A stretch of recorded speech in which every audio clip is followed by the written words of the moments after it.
Okay, so I've already finished peeling all the shrimp, and this is what they look like. It's a lot.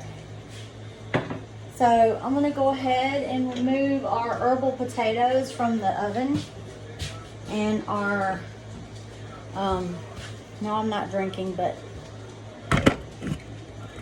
that's the beer we have here. And I'm gonna use it in my sauce. A lot of people do beer batter shrimp. I like beer in my sauce too, so we're gonna put a little bit of it in there. So this is generally what your stuff should look like when it comes out. They should be soft in the center. The potatoes look like they may need to sit in there just a little bit longer. I'm gonna go ahead and stir everything up and see where we're at in there with that. And I'll make a decision if I'm gonna stick them back in the oven or not.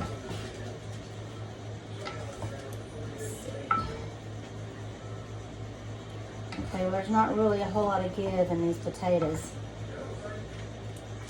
Really not a whole lot of give in the Brussels sprouts either. They've only been in the oven maybe about 20 minutes. So I'm gonna stick them in there for an additional 10. So you wanna say about 30, 35 minutes on your potatoes and your Brussels sprouts. Usually Brussels sprouts cook in about 20 minutes if they're the small ones. But I lucked out this week and got the big ones. So we're gonna stick these in for about 10 more minutes, and then we're gonna pull them out and eat them. But right now, this is the sauce that I have, and it's got the broth that I cooked the shrimp in. It's got lemon rind in it. It had lemon juice, like a half a lemon of lemon juice, about 2 tablespoons of lemon pepper, about a tablespoon of the garlic butter season I was telling you about, and a whole stick of butter. Now I'm about to add the beer.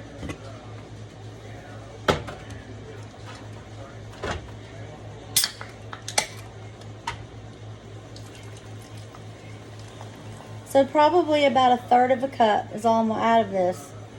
And then I'm gonna stick it in the refrigerator.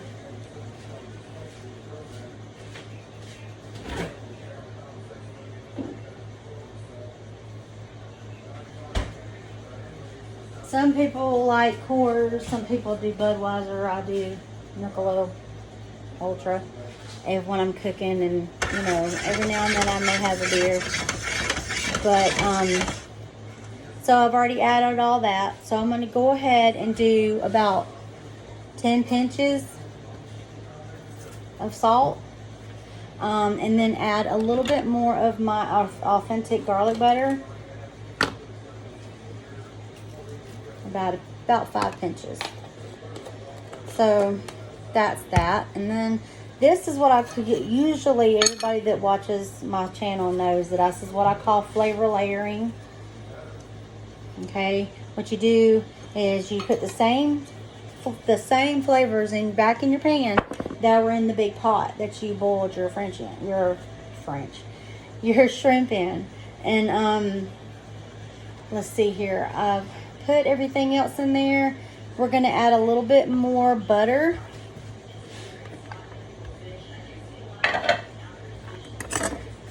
Now, when I say butter, I'm not talking about country, you know, like country crock in the tub or Blue Bonnet. I'm not judging anybody for using that stuff, but if you watch my channel often, you know that this is what I use. It's salted butter, sweet cream butter. Okay, on the box, let's see, I've got it right here. In the ingredients on the back, it says pasteurized cream, salt, and milk. You can get it at Kroger, you can get it at Walmart brand, Kroger brand, all depending on what you can afford. There's 4 sticks in a pound of butter, really. So that's what it looks like, and I'm not sure you can read the back, but it says pasteurized cream, salt, and milk. That's butter. Okay. You buy the stuff in the tub, it's probably made mainly with hydrogenated oil. And I'm gonna go ahead and put a bubble in or a pin in the myth about having to refrigerator butter. My great grandmother was born and raised in Barnesville, Georgia. She lived to be in her mid 80s. Her name was Alma Brady, and she was the best cook in the world. I come from a long line of Southern cookers, Southern women, and none of them refrigerate their butter. Now, if they're going to make homemade biscuits, they'll refrigerate their butter because the recipe calls for cold butter. It's not going to kill you. I'm 44 years old. I haven't refrigerated my butter in over 20 years. I'm still here. So, anyways, moving right along from that. I'm going to go ahead and put some lemon juice in the sauce. And I'm going to stick with the rind in there. I'll stick a few more of these in here with the rind.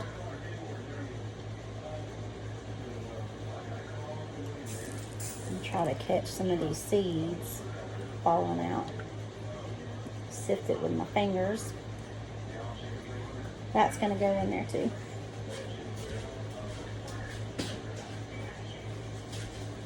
Alright, I'm not going to wash my hands because lemon juice can sanitize anything, including your hands. They use it at fancy restaurants, you know. They put the bowl of water in front of you with a lemon juice in it and a lemon in it. Yeah, so you can clean your kitchen with it. It's in the oils and the rind. A lot of people stick it in their garbage disposals and it cleans it. So, with that being said, I'm going to be done with that and move on. Right now, I'm going to turn the eye on to probably about 6, almost in between 6 or 7. And I'm going to go ahead and get this cooking. Right now, this is just the brine from me cooking the shrimp. And so, some of the shrimp, you know, stuff from this me boiling the shrimps in here, that's why I'm using the shells, because you can get a lot and render a lot of seasoning out of the shell before you discard it. So I'm going to go ahead and I want to get this to a really high temperature, probably right at 7. Let it cook for a bit.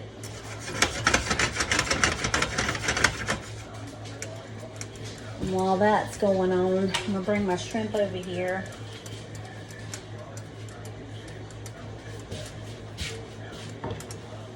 And I'm going to let you know something about blanching.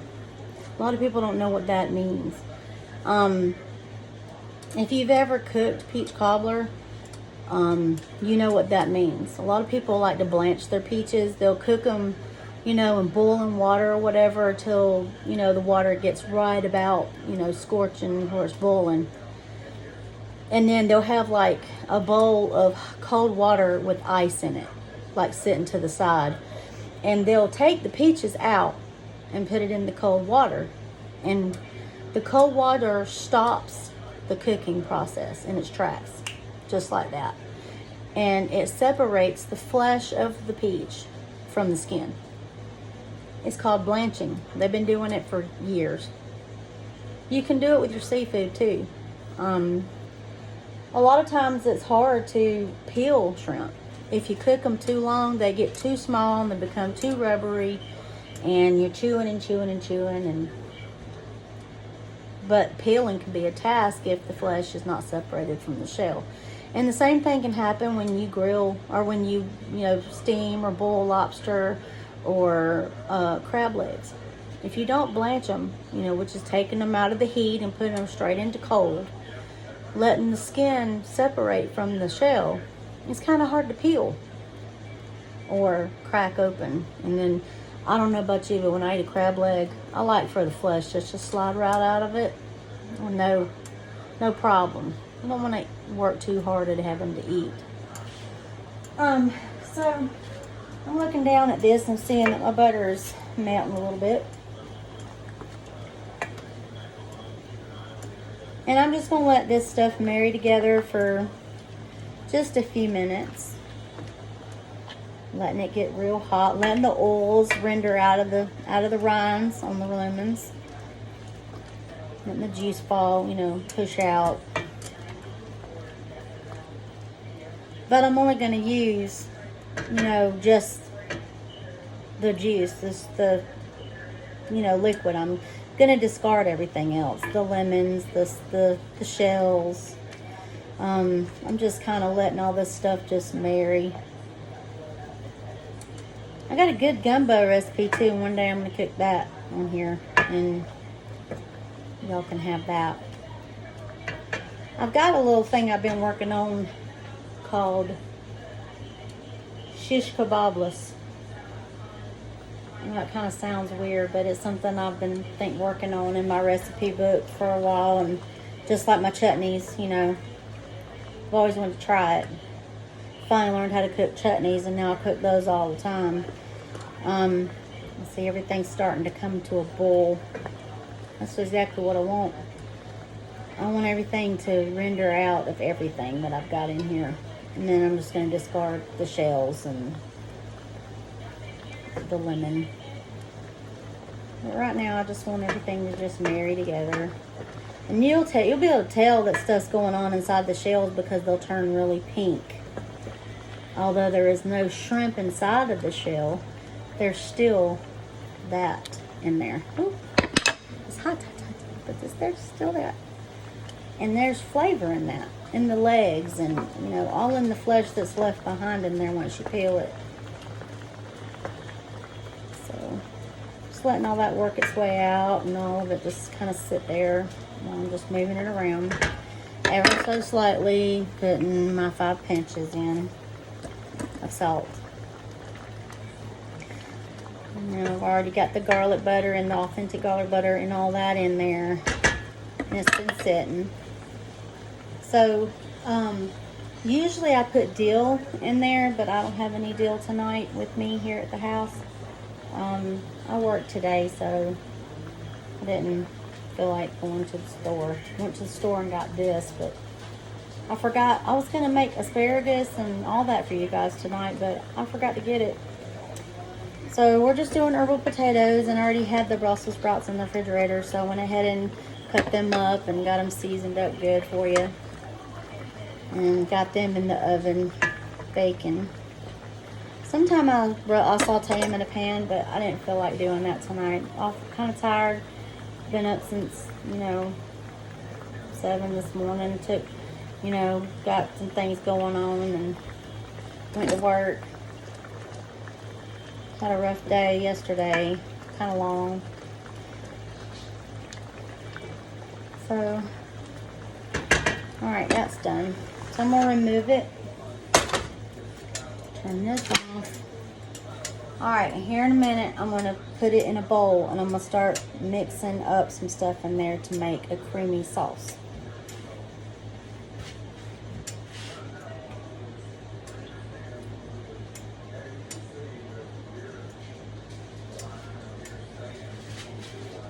I got one shrimp that didn't quite cook good, so I'm going to stick it in this sauce. Even though it's off the heat, it's still hot. And it'll cook that little shrimp through and through. It'll only take a few minutes. That's what I'm saying. When you're cooking shrimp, you only want to cook it for maybe 8 minutes, okay? Because it can get really rubbery, just like lobster can, crab legs can. If you cook shellfish any longer, you know, little shrimp any longer than 8 to 9 minutes, it can be rubbery instead of there's a crunch to it when it's cooked right. Just the brine and the seasoning in that shrimp. It's so good. Man, I can cook. I'm so happy. Hadn't cooked shrimp in this house in a long time. Anyhow,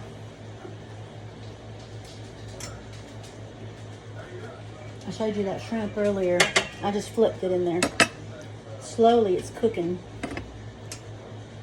Right here in this sauce.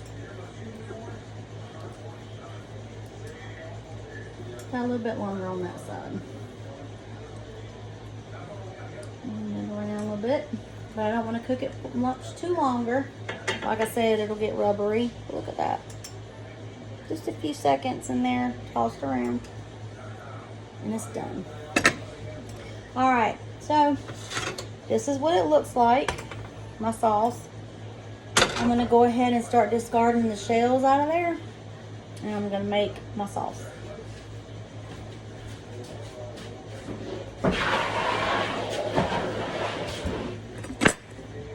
The shells and the lemons can go. They are not needed. Just needed them for the seasoning.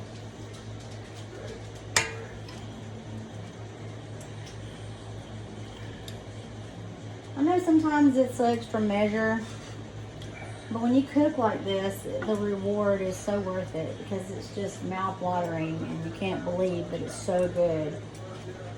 A lot of people are like, I don't have time to do that. I mean,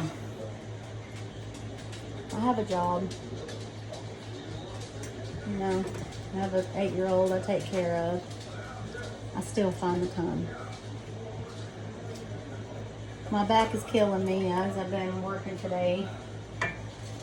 And not at a desk all day either, but helping customers, lifting and picking up parts. And some of them really heavy, some of them not.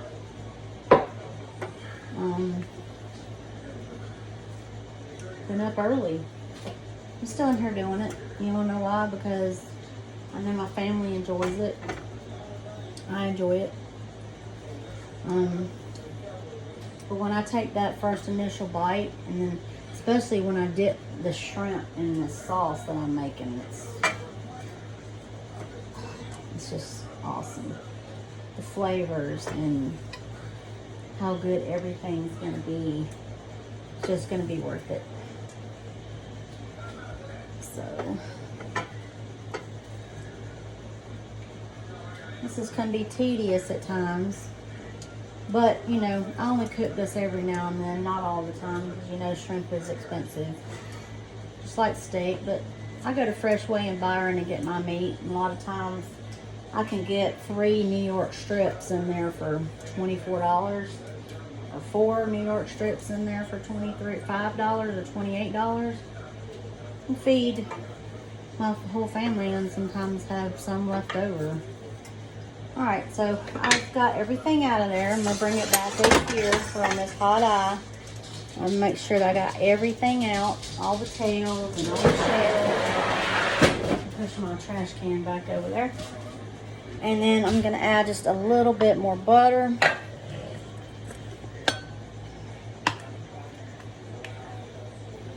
Not that much. About a tablespoon. Okay. Now, I've done cut up a whole lemon. I'm going to add that lemon juice in there. Pull some of these seeds out.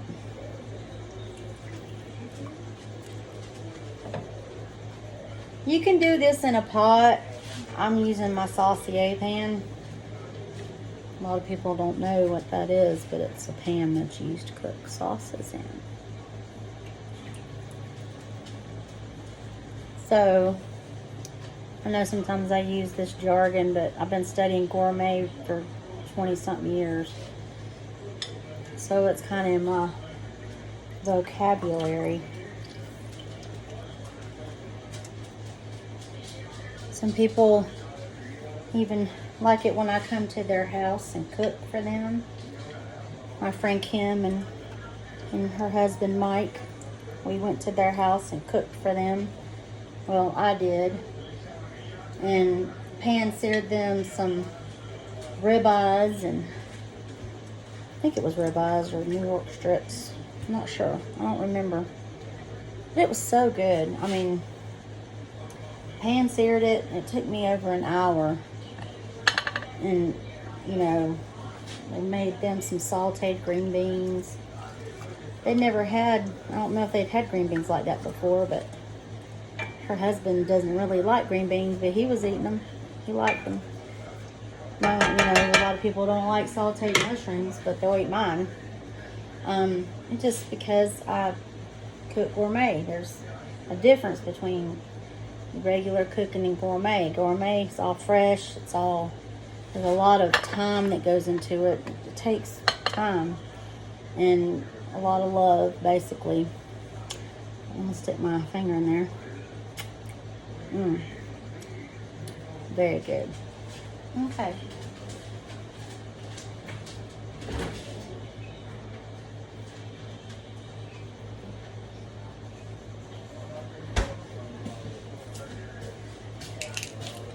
I usually use cream, but I don't have any tonight. So I'm just gonna add a touch of milk. Just enough to thicken this up a little bit. Alright, I'm just gonna put this to the side. I'm gonna just stir it.